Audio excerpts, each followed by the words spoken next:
À l'Assemblée nationale, le rideau sont tombés ce dimanche 15 décembre sur la session ordinaire de septembre 2024. Conformément à l'article 117 de la Constitution, les députés nationaux s'en vont en vacances parlementaires après avoir traité et vidé toutes les matières retenues lors de cette session qui vient de s'achever. Dans son discours, le président de l'Assemblée nationale, le professeur Vital Kamerhe, a félicité les élus nationaux pour le travail exécuté avec sérieux, assiduité et abnégation durant cette session qui, a-t-il dit, s'achève avec une production législative tant qualitative que quantitative de textes de loi et du contrôle parlementaire. C'est ici le lieu pour moi de remercier et féliciter tous les honorables collègues députés nationaux qui ont donné le meilleur d'eux-mêmes afin que nous puissions répondre aux attentes de la population conformément aux attributions nous reconnues par l'article 100 de la Constitution, à savoir voter les lois, contrôler les gouvernements, les entreprises, les établissements et services publics, mais également représenter la population,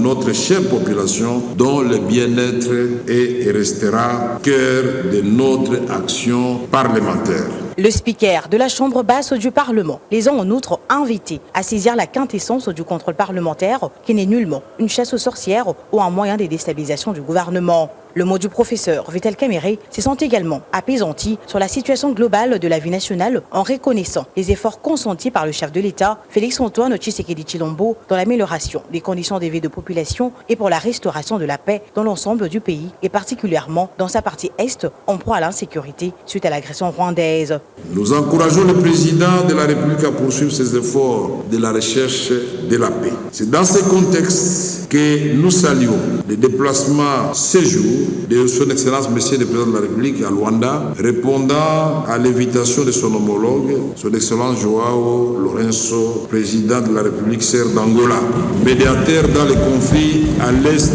de notre pays.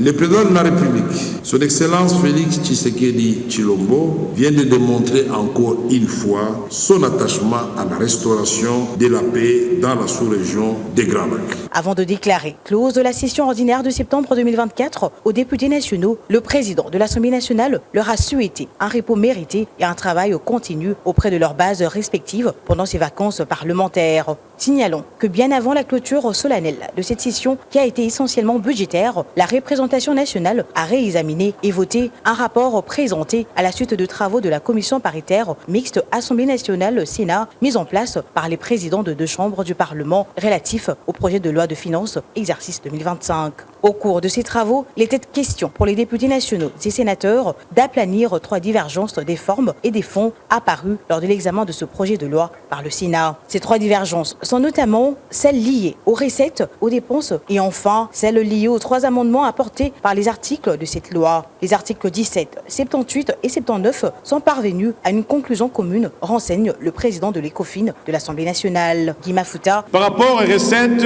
le Sénat a eu à dégager des recettes additionnelles qui en réalité font porter notre projet de budget de loi de finances de 51 000 milliards 133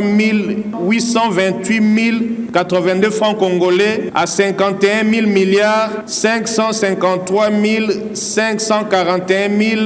millions 670 francs congolais. Par rapport aux dépenses, également le Sénat a apporté certains amendements par rapport à la loi de finances 2025. Il s'agit notamment, honorable président, de l'enseignement, de l'éducation, de la défense et de la santé.